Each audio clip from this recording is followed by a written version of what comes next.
جو بھی تمہارے اوپر مصیبت آتی ہے وہ اللہ کے امر سے آتی ہے، اللہ کے اذن سے آتی ہے۔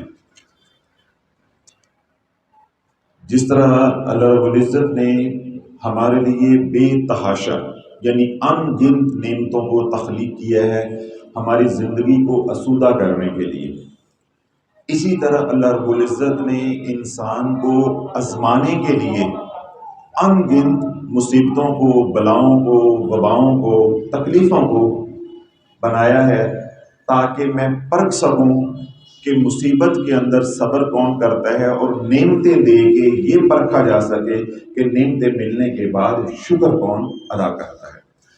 تو چاہے کسی کو نعمتیں مل رہی ہیں وہ بھی حالت آزمائش کے اندر ہیں، اور کسی کے اوپر بلائیں یا مصیبتیں، وبائیں، تکلیفیں، بیماریاں آ رہی ہیں تو وہ بھی حالت آزمائش کے اندر ہے۔ جتنی بھی مصیبتیں ہیں اللہ والوں، پریشانیاں ہیں، تکلیفیں ہیں، بلائیں ہیں، وبائیں ہیں، ان تمام مصیبتوں کو، پریشانیوں کو اگر اکٹھا کیا جائے، یہ میرا نقطہ نظر ہے، ہو سکتا ہے کسی کو اختلاف بھی ہو اس سے، یا میرا مشاہدہ یا تجربہ کہہ سکتے ہیں، اس لیے میں کہہ رہا ہوں یہ میرا نقطہ نظر ہے کہ جتنی بھی اللہ رب العزت نے تکلیفوں کو، پریشانیوں کو، مصیبتوں کو، بلاؤں کو، وباؤں کو انسان کی آزمائش کے لیے بنایا ہے، یا اللہ رب العزت آزمائش کے لیے نازل فرماتا ہے، ان تمام پریشانیوں کو اگر یا مصیبتوں کو اگر اکٹھا کیا جائے تو وہ دو مصیبتیں بنتی ہیں۔ کتنی بن جاتی ہیں؟ دو۔ یعنی اگر دو مصیبتیں ایک طرف ہوں اور باقی تمام بلائیں، وبائیں، مصیبتیں ایک طرف ہوں، تو میرا نقطہ نظر یا میرا خیال یہ ہے، یا میرا تجربہ یا مشاہدہ یہ ہے کہ یہ دو مصیبتیں جن پہ میں بات کرنا چاہ رہا ہوں، یہ دو مصیبتیں یا دو پریشانیاں یا یہ دو دکھ ان تمام تکالیف کے اوپر حاوی ہو جاتے ہیں۔ وہ دو تکلیفیں یا دو مصیبتیں یا دو پریشانیاں وہ کون سی ہیں؟ ایک دکھ ہے اولاد کا نہ ہونا، اولاد کا نہ ہونا، اور دوسرا دکھ یا مصیبت یا پریشانی ہے اولاد ہے لیکن اولاد نافرمان ہو گئی۔ باقی جتنی بھی اللہ والوں پریشانیاں ہیں، مصیبتیں ہیں، بیماریاں ہیں، تکلیفیں ہیں، رنجشیں ہیں، معاشرتی مسائل ہیں، مالی تنگ دستی ہے، جس طرح کے بھی مسائل ہیں، پریشانیاں ہیں، مصیبتیں ہیں، ان تمام کا کوئی نہ کوئی حل ہے۔ تکلیف ضرور ہوتی ہے لیکن حل ہے۔ یہ جو دو مصیبتیں ہیں یعنی اولاد کا سرے سے نہ ہونا، اور دوسرا یہ ہے کہ اولاد ہے لیکن اولاد نافرمان ہو گئی، تو اللہ تعالیٰ میں یہ کہتا ہوں کہ یہ دو غم نہیں ہیں، یہ دو روگ ہیں۔ کیوں بات فرحان سے سمجھ آئیے کہ یہ دو غم نہیں ہیں، یہ دو روگ ہیں جو بندے کو اندر ہی اندر کھا جاتے ہیں۔ اب ایک بندے کی اولاد نہیں ہے تو اس میں اس کا کیا قصور ہے؟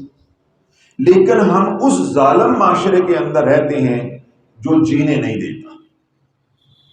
کس شادی شدہ جوڑے کا دل نہیں چاہتا کہ ہم صاحب اولاد ہوں؟ کس کا دل نہیں چاہتا؟ تو ان کے بس کی بات تو نہیں ہوتی، لیکن یہ معاشرے سے مراد کیا ہے؟ میں آپ ایسے جوڑے کو جینے نہیں دیتے، ان کی زندگی اجیرن کر دیتے ہیں، اور ہم یہ سمجھتے ہیں کہ یہ ملعون ہے، ان کے اوپر خدا کی کوئی پھٹکار ہے، عذاب ہے، اللہ نے ان کو اولاد سے محروم رکھا، اور ہمیں اولاد کیونکہ اللہ نے دے دی ہے، اور ہم پتہ نہیں اللہ کے بڑے پسندیدہ ہیں، محبوب ہیں، چہیتے ہیں، اس لیے اللہ نے ہمیں اولاد دے دی ہے۔ حالانکہ میں نے بات شروع میں کہی ہے کہ جس کو اللہ نے اولاد دی وہ بھی حالت آزمائش میں ہے، اور جس کو اللہ نے اولاد سے محروم رکھا ہے وہ بھی حالت آزمائش میں ہے۔ اب اولاد سرے سے نہیں ہے تو کیا ہے؟ جس گھر میں وہ خاتون رہ رہی ہے، وہ جو ساتھ والے لوگ ہیں وہ اس کو دن رات ذہنی طور پہ زج کر کر کے اس کی زندگی کو اجیرن کر دیتے ہیں۔ میں تو یہاں تک بھی کہتا ہوں کہ موت کی اتنی تکلیف شاید نہ ہو جتنی اولاد نہ ہونے کی تکلیف ہے، کہ موت کی جتنی بھی تکلیف احادیث مبارک کے اندر آئی ہے، وہ جتنی بھی ہوتی ہوگی، لیکن انشاءاللہ اللہ کی رحمت سے امید ہے کہ جو ایمان کے ساتھ جائے گا اس کو وہ تکلیف اللہ نہیں ہونے دے گا۔ پھر بھی جتنی بھی موت کی تکلیف ہوتی ہو اللہ والوں، وہ ہوتی تو ایک بار ہے نا۔ کتنی بار ہوتی ہے؟ 5-7 بار؟ ایک بار ہوتی ہے۔ تو جس کی اولاد نہیں ہے، صبح سے شام تک وہ پتہ نہیں کتنی بار جیتا ہے اور کتنی بار مرتا ہے۔ کبھی نندے تانا دے رہی ہیں، کبھی ساس تانا دے رہی ہے، کبھی ہمسائے تانا دے رہے ہیں، کبھی رشتہ دار تانا دے رہے ہیں۔ اس طرح مرد ہے تو وہ باہر ہے تو باہر کے لوگ اسے تانا دے رہے ہیں، تو ہے ہی اتر میں کھتر ہے، تو اتنا کماتا ہے، تیرا کس نے کھانا ہے، لوگوں کے لیے چھوڑ جائے گا۔ تو اللہ بولو یہ وہ تیر ہیں زہر آلودہ کہ جن کے زہر کا اثر کوئی دعائی، کوئی تبلیغ، کوئی حوصلہ، کوئی ترغیب ختم نہیں کر پاتی۔ پھر یہ زہر اندر ہی اتر جاتا ہے اور اندر پھر یہ کیا بن جاتا ہے؟ حزن بن جاتا ہے، یہ روگ بن جاتا ہے۔ آپ حضرات کبھی دیکھیں اپنے خاندان کے اندر یا معاشرے کے اندر جن میاں بیوی کی اولاد نہیں ہوتی، حالانکہ کیا ہوتا ہے کہ جب انسان کی شادی ہوتی، مثال کے طور پہ اس کی 30 سال میں شادی ہوئی، 27-28 سال میں شادی ہوئی، تو شادی کے 4-5 سال کے بعد مرد اور عورت پوری جوانی ان کی جوبن پہ آتی ہے 5-7 سال کے بعد، یعنی بھرپور عورت خوبصورت اپنے حسن و جمال کی حامل ہو جاتی ہے۔ اس طرح وہ جو مرد ہے وہ اپنی بھرپور جوانی، اس کی خوبصورتی، جتنا بھی اللہ نے اس کو مردانہ وجاہت دی، اس کا بھرپور اظہار ہوتا ہے شادی کے 4-5 سال کے بعد۔ لیکن جب ہماری شادیاں ہوئی ہم یوں سوکھے چوہے تھے، تیلے کی طرح۔ شادی ہوتی ہے 8-10 سال کے بعد انسان کا جسم بھی بھر جاتا ہے، انسان کی مردانہ وجاہت بھی بے نہیں عورت کا ہوتا ہے، تو عورت کا ایک حسن و جمال جو ہے وہ نکھر جاتا ہے۔ 4-5 سال کے بعد ایک آدھ بچہ ہو جاتا ہے تو وہ خوبصورت، بھرپور خوبصورت ہو جاتی ہے۔ آپ ان جوڑوں کو دیکھیں کہ جن کے ہاں اولاد نہیں ہے، وہ 5 سال کے بعد عورت یا وہ لڑکی کہہ لیں یا شادی شدہ لڑکی کہہ لیں، ماں تو بھی وہ بنی نہیں ہے، اس کی شکل دیکھیں، اس کی شکل جو ہے وہ بگڑ جاتی ہے، چہرے کے اوپر جو ہے وہ جھریاں پڑ جاتی ہیں، آنکھیں اندر دھنسی ہوئی ہیں، اور اس کا حال بحال، اس کا چہرہ کا رنگ دیکھیں گے تو وہ پلاہٹ کا شکار ہوگا۔ حالانکہ اللہ کی ساری دی ہوئی نعمتیں ہیں، گھر میں رزق ہے، خامد ہے، سارے رشتے موجود ہیں، صرف ایک اولاد نہیں ہے۔ وہ اولاد نہ ہونے کی ایک کمی ہے، وہ اپنی جگہ ہے، لیکن جو معاشرہ ہے وہ اتنی اذیت دیتا ہے، اس اذیت کی وجہ سے وہ بچیاں جو ہیں وہ کس میں آ جاتی ہیں؟ دباؤ کے اندر، سٹریس کے اندر، ٹینشن کے اندر۔ تو اللہ بولو جو بندہ ہر وقت غم میں رہے گا، پریشانی میں رہے گا، اور اس کے اوپر تلوار لٹکتی رہے گی کہ کسی وقت بھی میری سوگن آ سکتی ہے یا کسی وقت بھی مجھے طلاق ہو سکتی ہے، اور پھر جو سارا دن میں نے کہا زہر آلودہ جو تیر چلتے ہیں ترچھی آنکھوں سے اور گندی زبان سے، وہ برداشت نہیں ہوتے، تو یہ پھر وہ سب مل کے ایسا روگ لگا دیتے ہیں کہ بندہ اندر ہی اندر گھلتا جاتا ہے، گھلتا جاتا ہے، گھلتا جاتا ہے، کہ بجائے کہ حسن جو ہے وہ نکھرے، وہ عورت کیا ہوتی ہے؟ اندر ہی اندر تباہ ہو جاتی ہے۔ لیکن اللہ رب العزت کیا فرماتا ہے؟ ما اصاب من مصیبت الا باذن اللہ۔ اب اولاد نہیں ہے، وہ ہمارے لیے کیا بن گئی ہے؟ مصیبت۔ تو اللہ کیا فرماتا ہے کہ جو بھی مصیبت آتی ہے وہ میرے امر سے ہوتی ہے، میرے عز سے ہوتی ہے، خیرہ و شرہ من اللہ تعالی، خیر ہے یا شر ہے اللہ ہی کی طرف سے ہے۔ لیکن آگے اللہ بات بڑی عجیب فرماتا ہے، وَمَن يُؤْمِن بِاللَّهِ يَهْدِ قَلْبَهُ وَاللَّهُ بِكُلِّ شَيْءٍ عَلِيمٌ۔ وہ لوگ جو ایمان لے کے آئے مومنین ہیں، پھر اللہ ان کے قلب کو ہدایت دیتا ہے، ان کے دل کو ہدایت دیتا ہے، اللہ ان کے دل کو راہ سلجھا کے دکھاتا ہے۔ تو ڈاکٹر کے پاس جا، تیری اولاد ہو جائے گی، تو پیر کے پاس جا، تو وظیفہ پڑھ، اولاد ہو جائے گی، تو حکیم کے پاس جا، تو علاج کروا، اولاد ہو جائے گی۔ اب یہ ہوتا کب ہے کہ جب اللہ والوں کسی کی بگڑی بننے کا وقت آ جاتا ہے تو پھر قرآن آ جاتا ہے، وَمَن يُؤْمِن بِاللَّهِ يَهْدِ قَلْبَهُ وَاللَّهُ بِكُلِّ شَيْءٍ عَلِيمٌ۔ بے شک اللہ ہر چیز کا علم رکھتا ہے۔ جب بگڑی بننے کا وقت آ جاتا ہے تو پھر اللہ والوں پیر بھی مل جاتا ہے، ڈاکٹر بھی مل جاتا ہے، حکیم بھی مل جاتا ہے، کوئی اور جھاڑ پھونک کرنے والا بھی مل جاتا ہے، کئی اسباب پیدا ہو جاتے ہیں، لیکن ان اسباب کا رستہ دکھانے والا یا یہ بات فرشتے کے ذریعے دل میں القاء کروانے والا کون ہے؟ اللہ۔ اور جب تک یہ وقت نہیں آتا لوگ کوسنے دیتے رہتے ہیں، ذلیل کرتے رہتے ہیں، ہوتا کچھ بھی نہیں ہے۔ تو اس لیے اللہ والوں، جس کے ہاں اولاد نہیں ہے، میں نے بڑی کوشش کی ہے کہ الفاظ کے اندر اس کیفیت کو، اس دکھ کو، ان بچیوں کے دکھ کو بیان کروں، لیکن میں اس کا حق نہیں ادا کر سکا۔ اس عورت سے پوچھو جس کی اولاد نہیں ہے، یا اس مرد سے پوچھے جن کو 8 10 سال 15 سال ہو گئے ہیں، اسے وارث نہیں ملا، اس کے ہاں اولاد نہیں ہے۔ میں تو اولاد سرے سے نہ ہونے کی بات کر رہا ہوں۔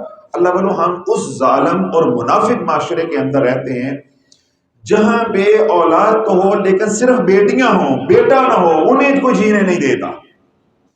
میں نے تو ابھی تو بات کی ہے سرے سے نہ ہو، اولاد ہے، بیٹیاں ہیں، رحمت ہے، ایک بیٹی گھر میں، 2 بیٹیاں ہیں، 3 بیٹیاں ہیں، تو وہ کیا ہے، ان کو جینے نہیں دیتے۔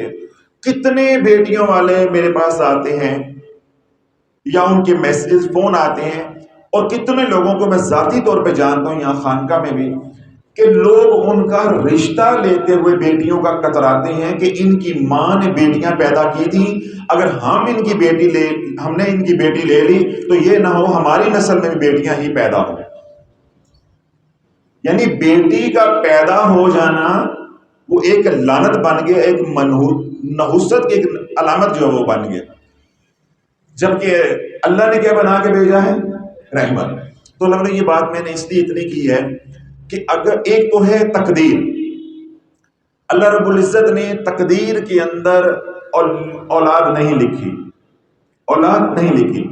اس کا کسی کو علم نہیں ہے، اس لیے کبھی بھی زندگی میں کسی بھی معاملے میں مایوس نہیں ہونا چاہیے اور تقدیر کا غلط مفہوم نہیں سمجھنے کی کوشش کرنی چاہیے کہ یہ جو تقدیر میں لکھا ہوا تھا پھر کیا ہو سکتا ہے، تقدیر میں لکھا ہوا ہے تو کیا ہو سکتا ہے؟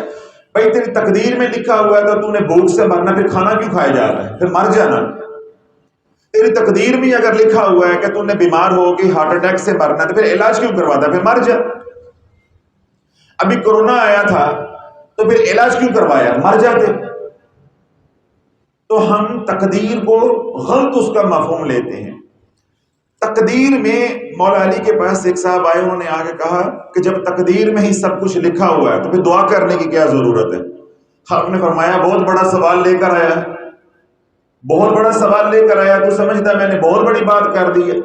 کیا تجھے یہ معلوم ہے کہ ہو سکتا ہے کہ اللہ نے تیری تقدیر میں یہ لکھا ہو یہ دعا کرے گا تو میں عطا کر دوں گا، تو اپنے آپ کو یہ سمجھتا ہے بہت بڑا سوال لے کر آ گیا ہوں۔ تو اللہ مطلب اسی طرح ہم تقدیر کا بعض دفعہ غلط مفہوم سمجھ لیتے ہیں، ہاتھ پہ ہاتھ رکھ کے بیٹھ جاتے ہیں، کسی معاملے میں مایوس ہو جاتے ہیں، تو باقی معاملات میں دن رات بھاگ دوڑ کر رہے ہیں۔ آسان مثال دیتا ہوں، جس طرح میں دیکھیں ابھی کلینک سے آئے ہوں، آپ اپنے جہاں بھی آپ ملازمت کرتے ہیں، کاروبار کرتے ہیں، آپ چھوڑ کے اس محفل کے لیے آئے ہیں تو دنیا کماتے ہوئے آئے ہیں نا، تو جب دنیا اللہ نے نصیب میں لکھی ہے، تقدیر میں لکھی ہے، مقدر میں لکھی ہے، کیوں گئے تھے؟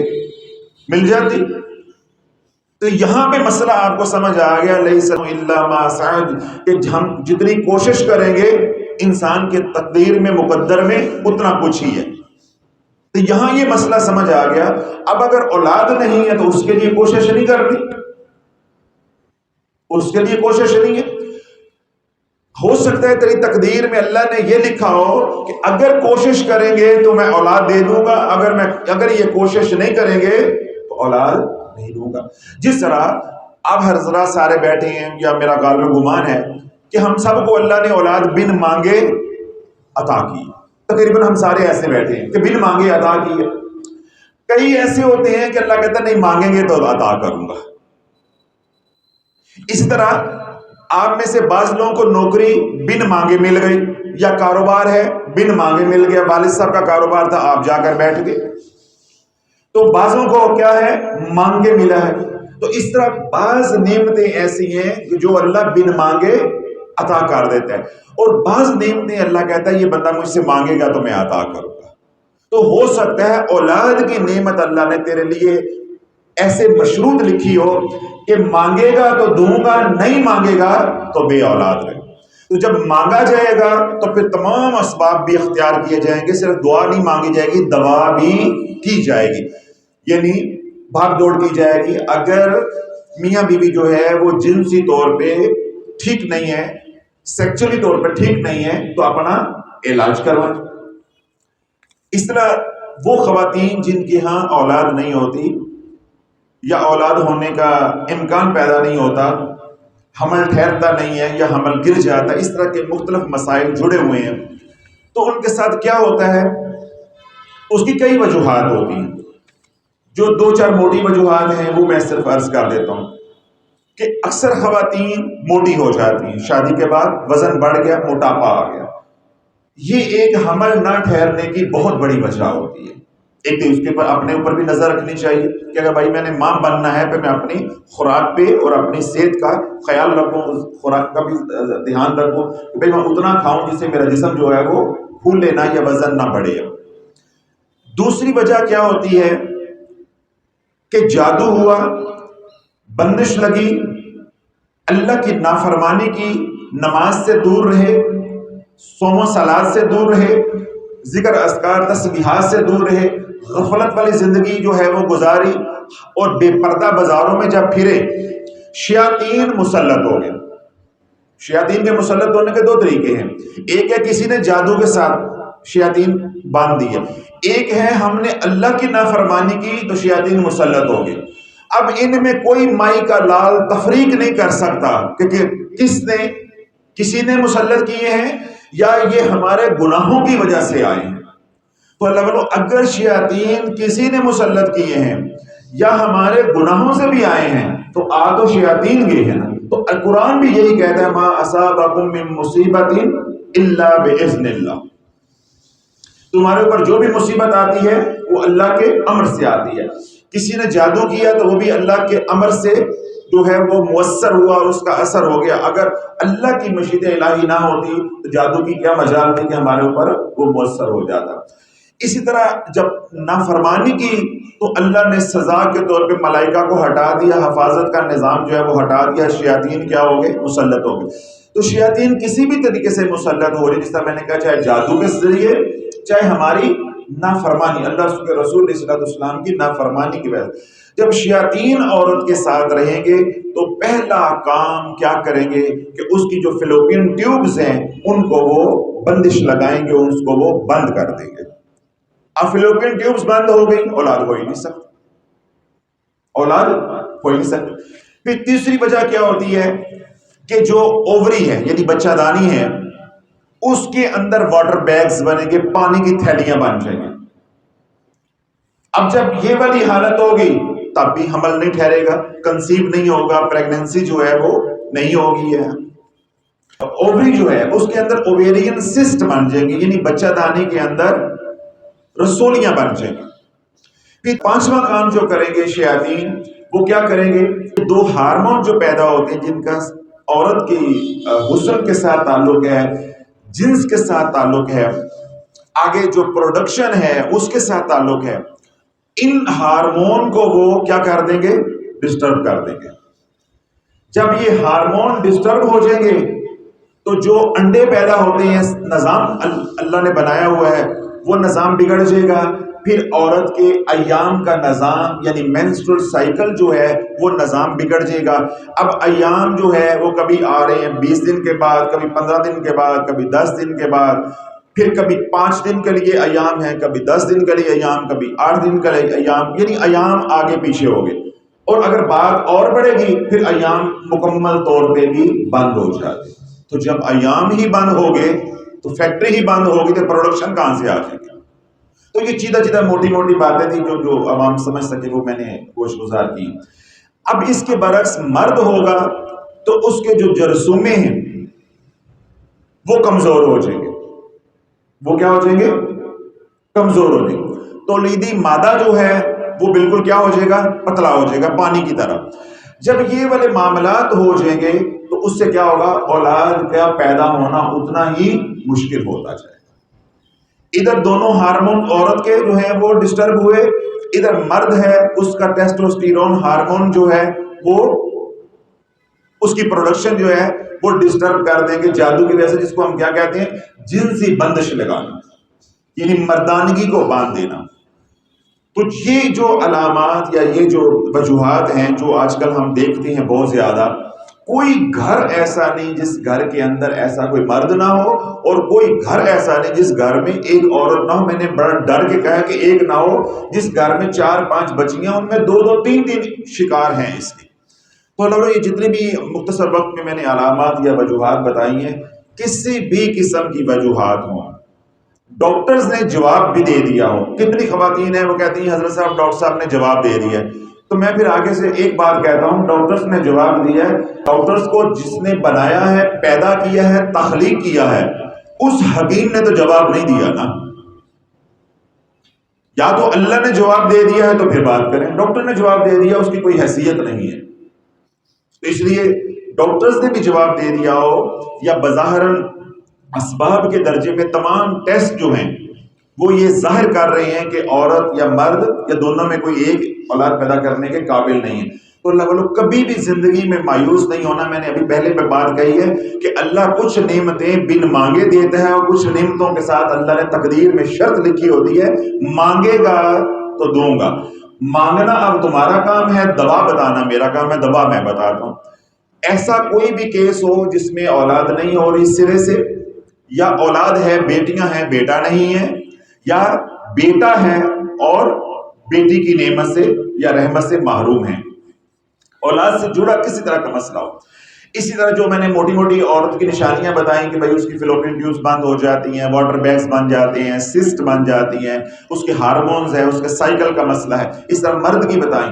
اس طرح کے کوئی بھی مسئلہ مرد یا عورت کے ساتھ ہو، اللہ تعالیٰ اس کا اتنا آسان عمل ہے، اور وہ عمل کیا ہے؟ درود ابراہیم، یعنی کرم ہی کرم، کرم ہی کرم۔ آسان ترین کون سا بچہ ہے جس کو درود ابراہیم نہیں آتا؟ تو ہم تو شادی شدہ لوگوں کی بات کر رہے ہیں۔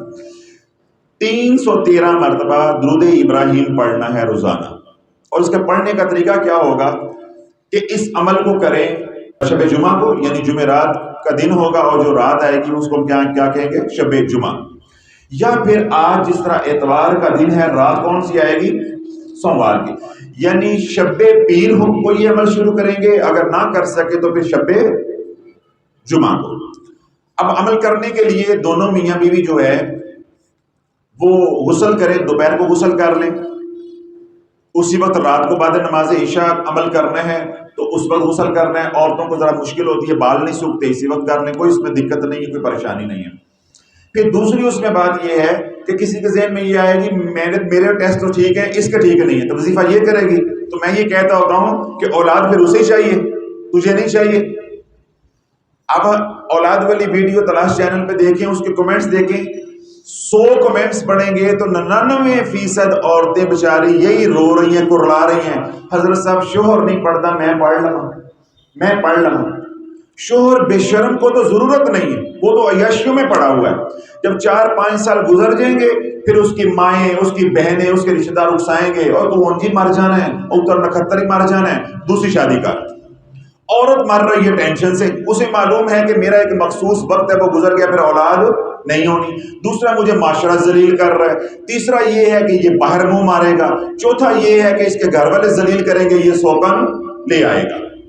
وہ مر رہی ہے۔ میں نے آپ کو بتایا کہ اگر میں نے بات کہی آپ کو میری بات پہ یقین نہیں آ رہا تو جو سورۃ کوثر کا میں نے اولاد والا عمل بتایا ہوا ہے اس کے کمنٹس پڑھ لیں جا کے، 99% عورتیں پڑھ رہی ہیں۔ تو اللہ والوں میں کہنا نہیں چاہتا کہ اللہ ان باتوں کو پسند نہیں کرتا۔ مرد کی بےغیرتی عورت کو فحاشی کے راستے پہ چلاتی ہے۔ یہ جو عورتیں ملنگوں کے پاس، مجذوبوں کے پاس، ڈبا پیروں کے پاس جا کے بیٹے مانگتی ہیں، یہ مرد کی بغیرتی وہاں لے کر جاتی ہے۔ جب ایک عورت کو دن رات گھر میں ذلیل کیا ہوگا، تانے دے دے کے اس کو اچھوت بنایا ہوگا، وہ کہتی ہے منڈا ہوئے، کڑی ہوئے، چاہے زنا نہ ہوئے تو چاہے حلال ہوئے، انہوں اولاد ہونی چاہیے۔ اس لیے وہ پھر زنا کروانے پہ بھی تیار ہو جاتی ہے کہ میں گھر میں رہنے کے قابل تو ہو جاؤں۔ تو اس لیے بے شرم مردوں، ایسے مردوں کو کہتا ہوں، یا اولاد کی اتنی تمنا نہ کرو تو یا پھر اپنا بھی علاج کراؤ، اپنی بیوی کو جہاں جانا ہے ساتھ لے کر جاؤ۔ جب اس بیچاری کو اتنا زج کر دو گے تو پھر وہ یہ نہیں سوچے گی، جس طرح دیکھیں نا ہماری عورتیں ہمیں اتنا ذلیل کر دیں، لے کر آ پیسے، لے کر آ پیسے، جہاں سے مرضی کما، میری ضرورتیں پوری کر، میری ضرورتیں پوری کر، نہیں تو یہ پڑا ہے سارا گھر میں جا رہی ہوں ماں کی طرف۔ تو ہم لوگ مرد مجبور ہو جاتے ہیں نا حرام کمانے پہ، رشوت لینے پہ، 2 نمبر کام کرنے پہ کہ یار گھر گزارا نہیں ہوتا، بیڑی بھی لڑ دی، گھر گزارا نہیں ہوتا۔ تو اس کا الٹ بھی کبھی تنہائی میں کر کے سوچیں، جب آپ عورت کو اتنا ذلیل کر دیں گے تو بچیوں خیال رکھو، اگر پیر ہی بول پڑے نا تو منہ دکھانے کے قابل نہیں رہے جو کہ تمہاری عورتیں جو کچھ کہتی۔ میرے ہاں الحمدللہ اتنی سختی ہے، میں ایسی باتیں، ایسے راز فاش کر سکتا ہوں کہ تم منہ دکھانے کے معاشرے کے قابل نہ رہ جاؤ، کہ عورت مجبور ہو کہ کس حد تک چلی جاتی ہے، وہ کہتی چاہے حرام کا بھی ہو، جہاں سے بھی ہو، میں ایک بار زنا کر لیتی ہوں، ہو سکتا ادھر سے ہی ہو جائے۔ تو یہ اپنے آپ پہ بھی کچھ سوچیں، یا اللہ کی رضا پہ بڑا حوصلہ کریں، بڑا دل کریں، اللہ کی رضا پہ راضی ہو جائیں، تو یا پھر جو ہے، جو طریقہ کار ہے علاج کریں۔ تو علاج کا کیا ہے؟ مرد بھی کرے، عورت بھی کرے۔ پھر وہی بات آ جائے گی، میری سختی کون مانے گا؟ پھر میں بہنوں کو یہی کہوں گا، ان بے شرموں نے نہیں کرنا، تم نے اگر اپنا گھر بچانا ہے تو تم کر لو، تم کر لو۔ ہو سکتا ہے تمہارے اللہ اللہ کرنے سے اللہ ان کا دل بھی بدل دے، ان کا بھی یقین بن جائے کہ جو اللہ کے سامنے جھولی پھیلاتا ہے اس کی جھولی اللہ خالی نہیں رہنے دیتا۔ عمل دونوں کا ہے، دونوں میاں بیوی شب پیر یا شب جمعہ بعد نماز عشاء سونے سے پہلے غسل کریں، یا اس وقت غسل کر لیں، یعنی پہلے کر لیں اگر عورت کو بال سکھانے کا مسئلہ ہوتا ہے تو پہلی بار درود ابراہیم پڑھنا ہے 1000 مرتبہ۔ کتنی بار؟ 1000 مرتبہ۔ 1000 مرتبہ زکوٰۃ کی نیت سے درود پاک پڑھ کے اللہ سے دعا کریں، جو آپ کی تمنا ہے، بیٹی کے لیے ہے، بیٹے کے لیے، یا سرے سے اولاد نہیں ہے تو اولاد کے لیے اللہ سے مانگے۔ صبح مٹھائی ہے، شرینی ہے، کوئی اور میٹھا ہے، جو کسی کو سہولت ہے، جس طرح باہر کے ممالک میں وہاں پہ یہ چیزیں نہیں ملتی تو وہ چاکلیٹس لے سکتے ہیں، ٹافیاں لے سکتے ہیں، کینڈیز لے سکتے ہیں، وہ لے کے بچوں میں بانٹ دیں۔ ہمارے ملک میں کیونکہ اس طرح کے مسائل نہیں ہیں، آپ کھانا پکا کے ساتھ میٹھے چاول بنا سکتے ہیں، کیونکہ بچوں کو میٹھے سے رغبت ہوتی ہے۔ اس طرح جلیبیاں ہیں یا اور اس طرح کی کوئی میٹھی چیز ہے، وہ لے کے اپنے بچوں کو بھی گھر میں بانٹیں، اور گلی محلے کے جو بچے ہیں ان کو بھی بانٹیں، اور بچوں سے دعا کروائیں۔ بچوں کو میٹھا بانٹنے کے اندر جو حکمت ہے وہ آپ نے کبھی سمجھی نہیں ہے۔ یہ آپ لوگ پیروں سے سنتے ہیں کہ بچوں میں میٹھا بانٹ دینا، بھائی بچوں میں میٹھا کیوں بانٹ دیں؟ بچوں میں میٹھا کیوں بانٹ دیں؟ اس کے پیچھے پوری حدیث ہے جس سے مشائخ نے استدلال کیا ہے۔ اللہ کے نبی علیہ السلام کی بارگاہ میں ایک اعرابی آیا، جب اس نے آ کے مالی تنگ دستی کا سوال کیا، کس کا سوال کیا؟ مالی تنگ دستی کا۔ تو اللہ کے نبی علیہ السلام نے پوچھا کہ تیری اولاد ہے؟ اس نے کہا جی میری 3-4 سال کی بچی ہے۔ اللہ کے محبوب علیہ السلام نے فرمایا کہ جب تو باہر سے گھر جاتا ہے، جاگنے بٹو صاحب، باہر سے گھر جاتا ہے، جس طرح ہم لوگ کام کاج کر کے گھر جائیں گے یا آپ لوگ گھر جاتے ہیں، باہر سے جب تو گھر جاتا ہے تو خالی ہاتھ نہ جایا کر، اپنی بیٹی کے لیے تھوڑا سا میٹھا لے جایا کر۔ جب تو میٹھا لے جائے گا وہ بچی کھائے گی، جب بچی راضی ہو جائے گی تو اللہ راضی ہو جائے گا، جب مخلوق راضی ہوگی تو اللہ راضی ہو جائے گا۔ اس کے پیچھے پوری حدیث ہے۔ تو آپ لوگوں نے پیروں سے، ڈنگروں سے یہی سنا ہوا ہے بچوں کو بانٹ دے، بچوں کو بانٹ دے، تو اس پہ عقل بھی تو کام کرنے جی، بھائی بچوں کو بانٹ دے، بڑوں کو کیوں نہیں بانٹ سکتے؟ بچوں کو جو بانٹنا اس کے پیچھے یہ حکمت ہے جو فقیر آپ کو بتا رہا ہے۔ بچوں کو جب بانٹیں گے تو جب بچے، معصوم بچے خوش ہوتے ہیں تو ان کی دعا قبول ہوتی ہے۔ تو بچوں کو صرف کھلانا نہیں ہے، ان کے ہاتھ اپنے ہاتھوں میں رکھ کے تو دعا کروائیں۔ یعنی معصوم بچے ہیں نا، ان کے ہاتھ اپنے ہاتھوں میں رکھ لیں، اگر زیادہ چھوٹے ہیں، اگر تھوڑے سے بڑے ہیں، 3 سال کا ہے، 4 سال کا ہے، تو ان کو پیار محبت سے کہ ہمارے لیے دعا کرو، تو اللہ ان معصوم ہاتھوں کو کبھی بھی خالی نہیں موڑے گا۔ اس کے اندر یہ حکمت ہے پوری ہے۔ تو یوں اگلے دن جب میٹھا بانٹ دیں، اس کے بعد اللہ والو 313 مرتبہ مرد اور عورت روزانہ درود پاک پڑھتے رہیں درود پاک کون سا؟ درود ابراہیم، نماز والا درود، اور نہیں پڑھنا، یہی پڑھنا، یہ عمل ہی اسی کا ہے۔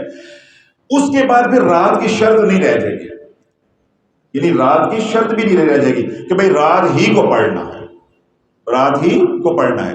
دن میں پڑھ سکتے ہیں، بعد نماز فجر پڑھ سکتے ہیں، بعد نماز عشاء پڑھ سکتے ہیں، لیکن شرط اس میں صرف ایک ہوگی کہ جب بھی پڑھنا ہے ایک ہی نشست میں پڑھنا ہے اور یکسو ہو کے پڑھنا ہے، چلتے پھرتے والا پروگرام نہیں اس میں چلے گا۔ یہ علاج ہے، یہ ثواب کے لیے ہم نہیں پڑھ رہے، یہ ہم علاج کے لیے، تو علاج ٹک کے ہوتا ہے، علاج چلتے پھرتے نہیں ہوتا۔ اکثر لوگ کہتے ہیں حضرت میں وظیفہ چلتے پھرتے پڑھ سکتا ہوں، بھئی علاج چلتے پھرتے نہیں ہوتا ہے، علاج ٹک کے ہوتا ہے ایک جگہ پہ، ایک معالج کے پاس۔ تو یہ آپ پڑھیں گے ایک جگہ پہ انشاءاللہ، جو میں نے بات بتائی ہے، یہ شرائط مختصر سی بتائی ہیں، ان کے ساتھ پڑھیں گے تو 90 دن نہیں گزریں گے۔ کتنے دن؟ 90 دن نہیں گزریں گے انشاءاللہ، اللہ امید لگا دے گا۔ اور اگر اللہ نے تقدیر میں کچھ وقت لکھا ہے، ابھی وہ وقت نہیں آیا، تو یہ عمل نہیں چھوڑنا۔ وہ کتنا بڑا بد نصیب ہوگا جو درود ابراہیم کا عمل چھوڑ کے کسی اور طرف لگ جائے گا۔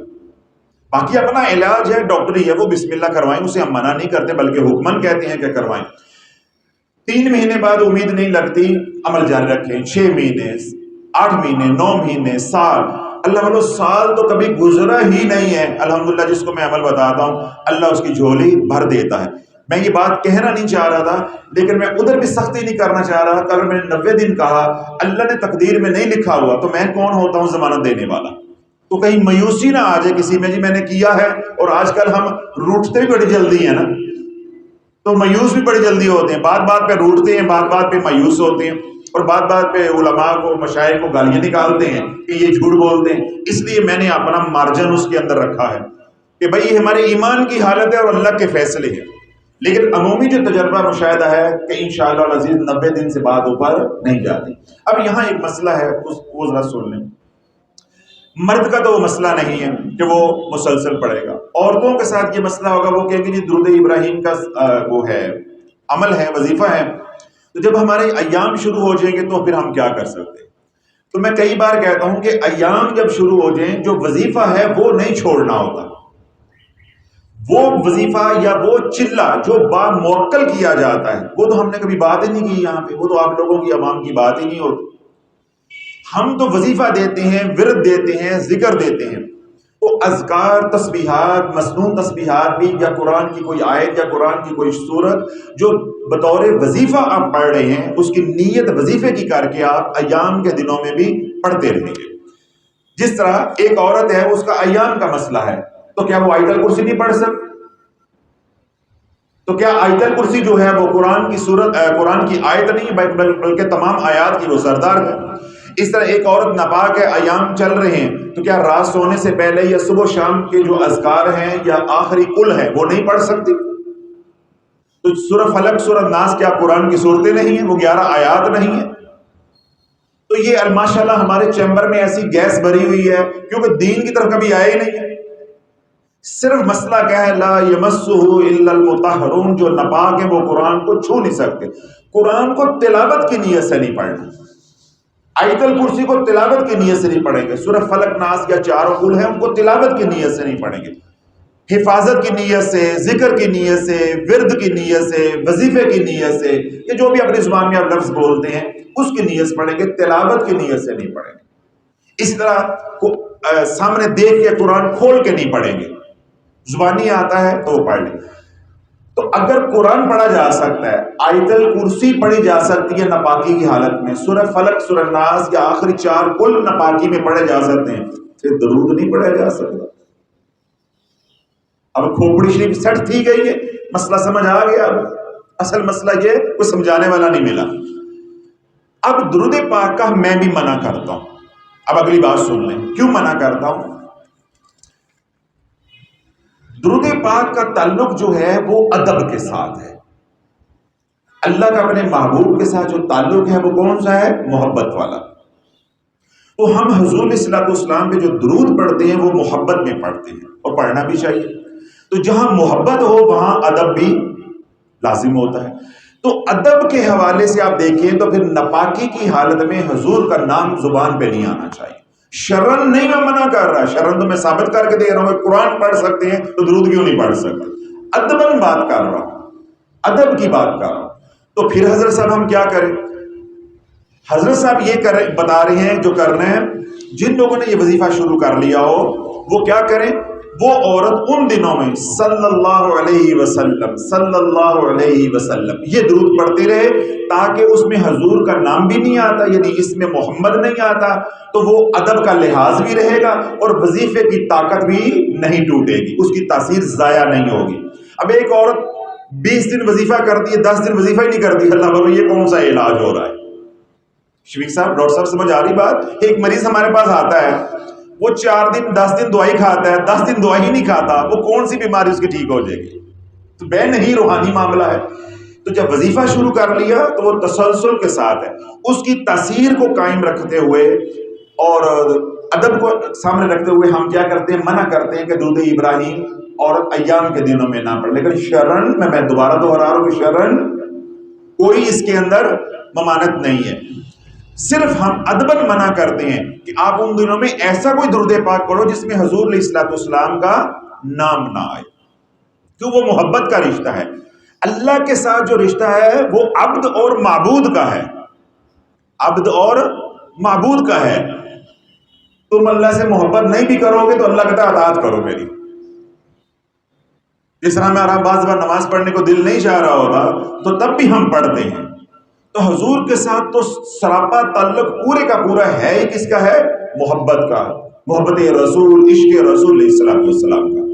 تو اس لیے بزرگان دین اولیاء اللہ منع فرماتے ہیں یا کہتے ہیں کہ گریز کریں، اور اس کا میں نے متبادل کیا بتا دیا کہ ان دنوں میں کیا آپ کریں گے؟ صلی اللہ علیہ وسلم صلی اللہ علیہ وسلم صلی اللہ علیہ وسلم، تاکہ آپ کی زبان میں درود کی تاثیر، اس کے جو انوارات ہیں، اس کی جو نورانیت ہے وہ برقرار ہے۔ جو ہی ایام سے فارغ ہو جائیں، طہارت اختیار کر لیں تو دوبارہ سے درود ابراہیم شروع کر لیں گے، جبکہ مرد کو کوئی ایسا مسئلہ نہیں ہے۔ تو اگلی بات میں نے کیا کہی کہ اس عمل کو 90 دن شرط بنا کے نہیں کرنا، ایک امید کے طور پہ ہے انشاءاللہ العزیز۔ اس عمل کو مسلسل جاری رکھیں، اللہ رب العزت انشاءاللہ العزیز 1 سال کے اندر ہی رنگ لگا کے دکھائے گا اور تیرے دشمنوں کو بتائے گا کہ دینے والا بھی میں ہوں، لینے والا بھی میں ہوں۔ اولاد تمہارے ہاتھ میں نہیں، ساس کے ہاتھ میں نہیں ہے، نندوں کے ہاتھ میں نہیں ہے، جٹھانیوں کے ہاتھ میں نہیں ہے، یا ہمسایوں اور معاشرے کے ہاتھ میں نہیں ہے۔ اب اس کے ساتھ جو اگلی بات ہے وہ یہ، جن کی تو اولاد سرے سے نہیں ہے، جن کی اولاد سرے سے نہیں، ان کو تو بیٹا ہو جائے بیٹی ہو جائے، انہیں تو اولاد چاہیے۔ اب اس عمل کے ساتھ نیت کیا کرنی ہے کہ یا اللہ اگر تو مجھے بیٹا دے گا، کیا دے گا؟ بیٹا، تو بیٹے کے لیے 3 نام میں بتا رہا ہوں، ان 3 ناموں میں سے کوئی نام آپ رکھ سکتے ہیں۔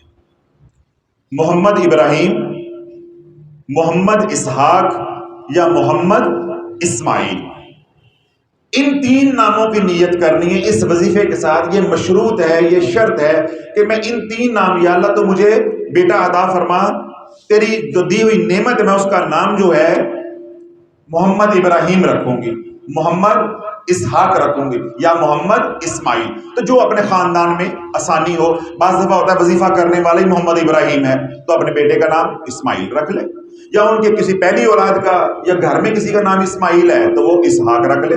تو 3 نام ہے، انشاءاللہ کافی گنجائش ہے۔ اور اگر بیٹی ہو جائے تو 2 نام ہیں، بیٹی ہو جائے تو کتنے نام ہیں؟ 2۔ ایک نام رکھیں گے سارا اور دوسرا نام رکھیں گے ہاجرہ۔ یہ 5 نام میں نے بتائے ہیں، اس وظیفے کے ساتھ مشروط ہے۔ جو سورہ کوثر کا میں نے بتایا تھا اس کے ساتھ مشروط کیا تھا؟ محمد احمد، یاد ہے کچھ اس کے ساتھ؟ جو سورۃ کوثر کا عمل کریں گے وہ محمد احمد کی طرف جائیں گے، ان کا اس وظیفے سے کوئی تعلق واسطہ نہیں ہے، یہ الگ عمل ہے، پورا نظام ہے علیحدہ۔ اس کے ساتھ 5 نام میں نے بتائے ہیں۔ اگر بیٹا ہوگا یا اللہ تو میں اس کا نام کیا رکھوں گی؟ محمد ابراہیم، محمد اسحاق یا محمد اسماعیل۔ اور اگر یا اللہ تو نے مجھے بیٹی دی تو اس کا نام رکھوں گی سارا یا ہاجرہ۔ اب جو جس نے اللہ سے لینا ہے یا جو جس کی ضرورت ہے اس کے مطابق اللہ سے مانگے اور اس عمل کو کرے انشاءاللہ العزیز۔ 1 سال کے اندر اللہ رب العزت ان کی جولیاں جو بھر دے گا، اللہ ان کی تمنا دلی خواہش کو جو پورا فرمائے گا۔ تمام حضرات کو اجازت ہے، جو سوشل میڈیا پہ سنے انہیں بھی اجازت ہے۔